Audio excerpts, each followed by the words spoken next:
अस्सलाम वालेकुम व्यूअर्स, मैं हूं वकार लाजिक वीज़ा कंसल्टेंसी से। उम्मीद है आप सब लोग खैरियत से होंगे। आज की वीडियो मैं करने लगा हूं टर्की के विजिटर वीज़ा के ऊपर।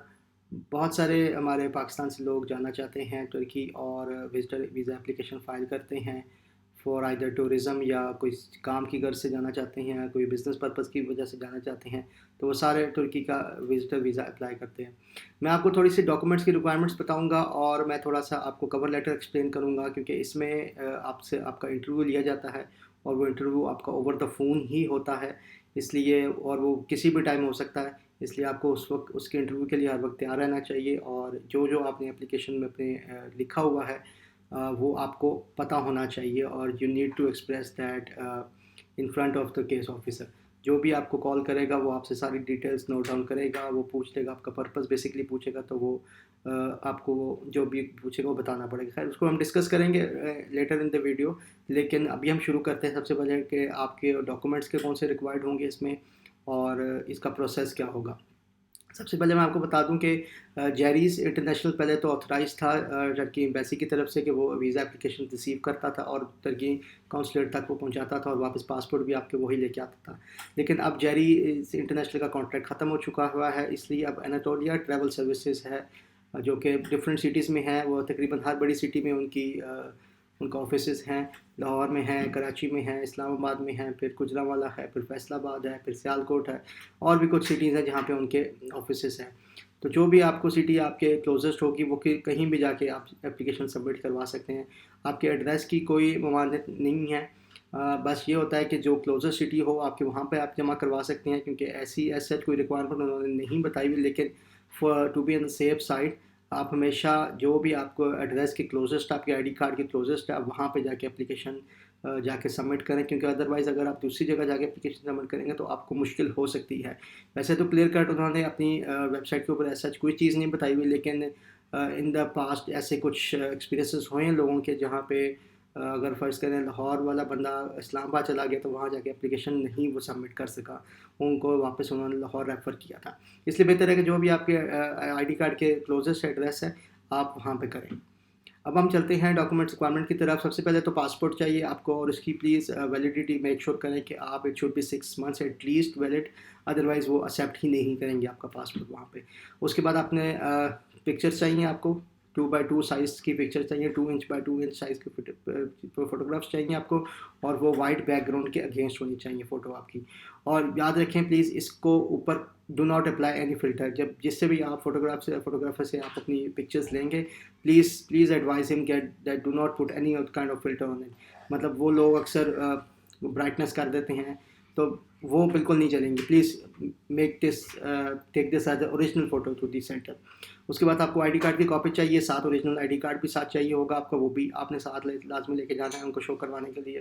फिर आपने होटल रिजर्वेशन करवा लेनी है। अगर आपकी कोई रिलेटिव्स हैं, अगर आप उनको मिलने जा रहे हैं तो आप उनका एड्रेस वगैरह डाल दें वहाँ पे, अदरवाइज़ होटल रिजर्वेशन करवाएं।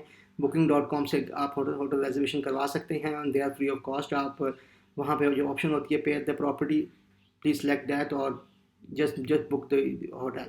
उसके बाद इसी तरीके से आपने अपनी फ़्लाइट की रिजर्वेशन ले लेनी है। आपको टिकट लेने की ज़रूरत नहीं है, कंफर्मेशन वो तो ऑब्वियसली जब you will get the visa you will get the flight reservation confirmed. Otherwise सिर्फ फ़्लाइट रिजर्वेशन ले लें, सिर्फ उनको एक आइडिया दिखाने के लिए कि आप इस डेट को ट्रैवल करना चाह रहे हैं। उसके बाद most importantly visa request letter एक होता है कि उस पर आपने अपनी ID card details, passport details mention करनी है। आप में आपके कितने एप्लीकेंट्स हैं आपकी एप्लीकेशन में वो सारे मेंशन करने हैं। आपने उसमें पर्पस मेंशन करना है आपने कि किस पर्पस के लिए जाना चाह रहे हैं। और मोस्ट इम्पॉर्टेंटली अपना उसमें आप डिटेल ट्रैवल प्लान लाजमी लिखें और जो भी आपकी प्लेसेस आपने विज़िट करनी है उसको प्लीज़ आप उसके जो ऊपर वेबसाइट के ऊपर जाके सर्च करें। मैं पहले की तरह अभी भी यही कहूँगा कि आप अपनी जो टर्की गवर्नमेंट की टूरिज़म की वेबसाइट है, ऑफिशियल वेबसाइट है, वहाँ पे जाके प्लीज़ सर्च आउट करें, क्योंकि जो भी लोकल इवेंट्स चल रहे होते हैं या coming events they all are well mention there. तो आप उसको लें, क्योंकि अप टू डेट इन्फॉर्मेशन होती है दूसरी चीज़ वहाँ पे। तो आपको up to date information festivals की मिलेगी, उसके बाद उनके सीजन्स की मिलेगी। उसके बाद बहुत सारे इवेंट्स हैं जो they are subject to the weather. कुछ ऐसे इवेंट्स हैं, कुछ ऐसी साइट्स हैं दैट क्लोज इन विंटर्स, कुछ ऐसे साइट्स हैं दे क्लोज इन समर्स, तो आपको वो चीज़ें लाजमी देखनी है।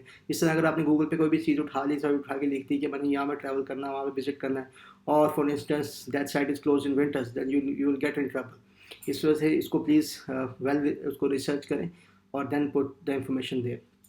उसके बाद कवर लेटर के ऊपर आप अपनी ट्रैवल डिटेल प्लान लिखेंगे, प्लेसेस लिखेंगे, अगर होटल में स्टे है आपका, जिस होटल में स्टे है जिस दिन, वो आप लाजमी मेंशन करें उसको वहाँ पे, ताकि उसको केस ऑफिसर को वेल आइडिया हो कि आप एक जेन्युइन टूरिस्ट हैं और वो आप एक जेन्युइन विज़िट के लिए जा रहे हैं। उसके बाद कुछ चीज़ें हैं जो हमने फाइनेंशियली उनको प्रूव करनी है कि financially I am well of, I can pay for this visit. इसलिए उसके लिए ज़रूरी है कि सबसे पहले हम अगर इंडिविजुअल हैं और आपका अगर है, वैसे तो आप तो सबका एनटीएन रजिस्टर्ड होता है, अगर इंडिविजुअल हैं और अगर आपकी सैलरी टैक्स नेट में आती है तो आपके एनटीएन में लाजमी रिफ्लेक्ट हो रही होगी। नहीं रिफ्लेक्ट हो रही तो प्लीज़ पे your tax returns that so that it can get reflected on your tax returns. और उसके बाद यह है कि अपने एनटीएन की डिटेल्स साथ में देनी है आपने लाजमी। उसके बाद अपना जो भी आपके टैक्स रिटर्न होगी वो प्रूफ होगा वो साथ दे दें। अगर आपकी इनकम टैक्सेबल नहीं है इस टाइम के ऊपर जो नॉर्मली पाकिस्तान में ब्रैकेट चल रही है वो अप टू 50,000 है, 50,000 आपको, इसलिए वो आप काइंडली चेक कर लें कि जिस पे टैक्स नहीं लगता आप उस तरीके, अगर आपकी इनकम है तो ठीक है, अदरवाइज़ आप टैक्सेबल इनकम है तो अगर टैक्स नहीं पे किया हुआ टैक्स पे करके वो एनटीएन अपनी कॉपीज साथ लगाएं। उसके बाद अगर बिजनेसमैन है, अगर बिजनेस है आपका तो सेम आपकी एनटीएन साथ जाएगी, बिजनेस का एनटीएन साथ जाएगा।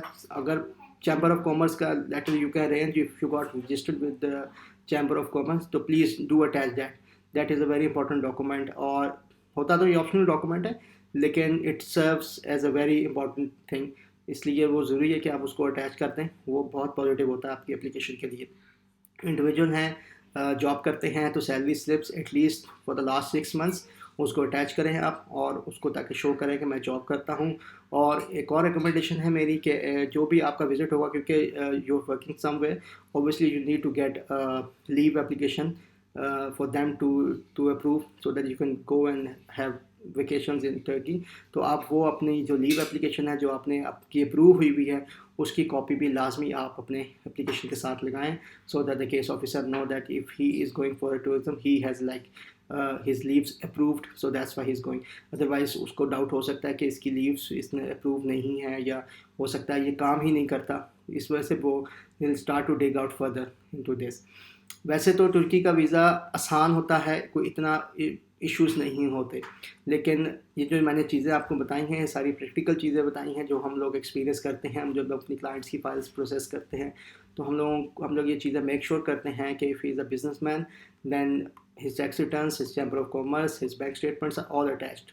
इसी तरीके से सेम इन केस इसमें है, इंडिविजुअल के लिए भी आपको अपनी एनटीएन अपनी सैलरी स्लिप्स अटैच करनी है। और अगर आप इंडिविजुअल हैं इस टाइम के ऊपर at least you need to have 5 to 7 lakh in your account.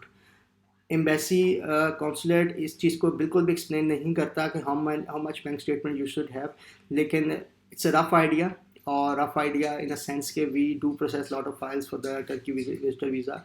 तो हम लोगों का एक आइडिया होता है कि एक सेफ अमाउंट जो होती है 5 to 6 लाख है। वैसे तो जो नॉर्मली मार्केट में एक ट्रेंड है वो 3 to 4 lakhs का है, लेकिन I would say that you need to have at least like 5 to 6 lakh at least to cover the currency fluctuation, because that is so fast, that is so rapid, so you don't know when you have submitted the application in like 15 days of time, 20 days of time before your decision the currency has fluctuated a lot, which can happen anytime, you don't know। इसलिए उससे बेहतर है कि आप अपनी application को enough funds लगा के कवर करें ताकि अगर कोई फ्लक्चुएशन भी होती है तो वो कवर हो जाए। इसी तरीके से अगर आपके बैंक अकाउंट में आपने किसी से पैसे लेके इंसर्ट कर दिए हैं, वो लार्ज डिपॉजिट्स हैं, उसको please explain the large deposits, otherwise you will get into trouble के case officer will think that he is got a money from somewhere else and he is trying to like get his visitor visa approved, तो वो भी आपके लिए मुश्किल पैदा कर सकते हैं। मैं फिर कहता हूँ कि please backup your transactions, your large transaction deposits at least by something. You can show any of the proof if you have sold the gold or if you have sold anything else, please show that, otherwise वो issue हो सकता है आपके लिए। Business statements के ऊपर इतना issue नहीं होता क्योंकि बिजनेस स्टेटमेंट्स में नॉर्मली बड़ी ट्रांजेक्शन्स हो रही होती हैं, लेकिन क्लोजिंग बैलेंस विल मैटर। अगर आपके अकाउंट में 1.5 मिलियन आ रहा है, 1.23 मिलियन निकल रहा है, तो that is an area of concern, क्योंकि at the end of each month. If your balance shows that he only has like a few hundred thousand in his account, then it can create a problem for you. At least same case for the businessman also.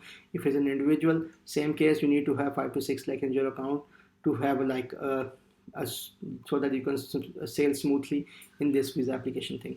और उसके बाद FRC और MRC लाजमी चाहिए आपका. FRC आपकी family registration certificate है. साथ साथ अगर आप if you are married then you need to have your marriage registration certificate. तो लाजमी ये डॉक्यूमेंट सारे अटैच करें. इनकम्प्लीट डॉक्यूमेंट्स होंगे तो वो इशू हो जाएगा. सुबह अर्ली मॉर्निंग चले जाएं, अपने सारे डॉक्यूमेंट्स लेके, एक्स्ट्रा डॉक्यूमेंट्स ले जाएं साथ. एनाटोलिया ट्रैवल सर्विसेज, वहाँ पे आपको इनिशियली टोकन मिलेगा और आप अपनी टर्न पे जाएंगे. विंडो के ऊपर आपसे वो कुछ फॉर्म साइन करवाएंगे. इंटरव्यू कंसेंट लेटर होगा, वो आपसे साइन करवाएंगे. आपसे एक डिजिटल फॉर्म होगा, वो आप तक उनको इन्फॉर्मेशन बताएंगे, वो आपका डिजिटल फॉर्म फिल आउट करेंगे सारा. और क्योंकि इसमें एप्लीकेशन फॉर्म जो है वो हम लोग नहीं फिल करते, वो उन्होंने एनाटोलिया ट्रैवल सर्विसेज ने बड़ा क्लियर कर इंस्ट्रक्शंस दी हुई हैं कि you need to fill this application form when you come to us. So when you go there you will sit with one of their executives, or you'll tell him all the details and stuff like that, and then he'll complete all of the details on his digital form.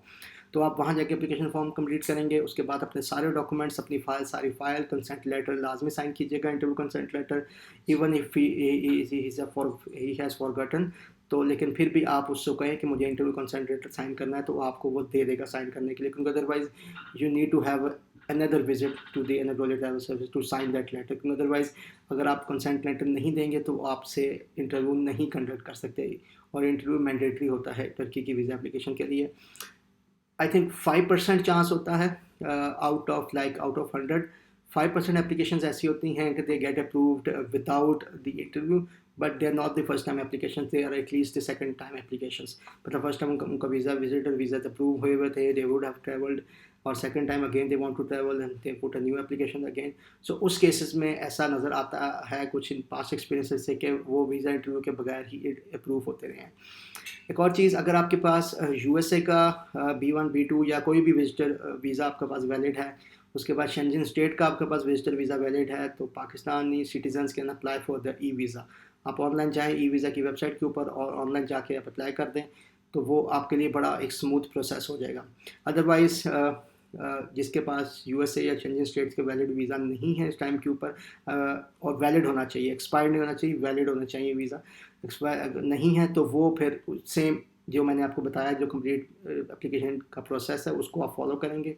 और जिनके पास सिर्फ वो visa हैं तो वो online जाके e visa apply कर सकते हैं. तो अपनी एप्लीकेशन को अच्छे तरीके से तैयार करें और कवर लेटर अच्छे तरीके से तैयार करें. कवर लेटर पे आपको पता होगा कि आपने क्या लिखा है. अगर कोई और भी आपके लिए तैयार कर रहा है, कोई कंसल्टेंट आपके लिए तैयार कर रहा है, तो एटलीस्ट उसको गो थ्रू करें बार बार, क्योंकि जब इंटरव्यू होगा तो इंटरव्यू आपसे होगा और वो कुछ ऐसी चीज़ें पूछ सकता है कि जो आपकी एप्लीकेशन पे हैं, और अगर वो आपको नहीं पता तो it will be a problem for you. तो प्लीज़ अपनी एप्लीकेशन को अच्छे तरीके से देखें. अपनी जो होटल रिजर्वेशन हैं, अगर वो आपकी है होटल रिजर्वेशन, तो मेक श्योर कि they are valid, they are still valid. उसको पे एट द प्रॉपर्टी करके करें, और क्योंकि वो चेक कर लेते हैं होटल रिजर्वेशन के ऊपर कि वो वैलिड है कि नहीं है. वन लास्ट डॉक्यूमेंट रह गया है, वो है हेल्थ इंश्योरेंस. आपकी health insurance should cover 30,000 euro. वो आपकी तकरीबन अराउंड आपको इस टाइम के ऊपर 5 से 7 हज़ार में मिल जाएगी आपको वो. तो वो आपने एक मैंडेटरी डॉक्यूमेंट है, उसके बगैर भी वीज़ा इशू नहीं होता. वो भी एक मैंडेटरी डॉक्यूमेंट, वो भी आप पुट करें और साथ एप्लीकेशन के साथ एनाटोलिया ट्रैवल चले जाएँ और वहाँ जाके एप्लीकेशन सबमिट करें. नॉर्मली जो प्रोसेस टाइम है वो 1 मंथ का है. Around 70% of the applications are processed in 3 weeks around. लेकिन बहुत रेयर में होता है कि एप्लीकेशंस 4 वीक से ज़्यादा भी चली जाती होती हैं. लेकिन बहुत कम चांस ऐसा होता है कि 3 to 4 वीक्स में मैक्सिमम एप्लीकेशन साइट हो जाती होती हैं. और जिनके ऑलरेडी वीज़ाज़ होते हैं, पहले लगे हुए होते हैं और दोबारा से एप्लीकेशंस कर रहे होते हैं, कि they normally get process in 2 weeks of time. तो ये तो था सारी एक टर्की की विजिटर वीज़ा के ऊपर जो मैंने इंफॉर्मेशन देनी थी आज आपको. इसको आप मेक श्योर कर लें कि आप अपनी सारी इंफॉर्मेशन आपकी ठीक है. आप अपने एप्लीकेशन फॉर्म्स चेक कर लें, आप अपनी कवर लेटर्स चेक कर लें, अपने सारे डॉक्यूमेंट्स चेक कर लें. और कोई भी इशू हो, कोई भी क्वेरी हो आपकी, तो आपकी स्क्रीन पे मेरा ईमेल एड्रेस, मेरा कॉन्टैक्ट नंबर आ रहा है, तो आप मुझसे कॉन्टैक्ट कर सकते हैं. और मेरी consultation as usual free of cost होती है, उसके कोई चार्जेस नहीं होते. आप उसको प्लीज़ कर लें. मेरी वीडियो पसंद आए तो प्लीज़ लाइक कर दें और चैनल को सब्सक्राइब कर दें. Thank you.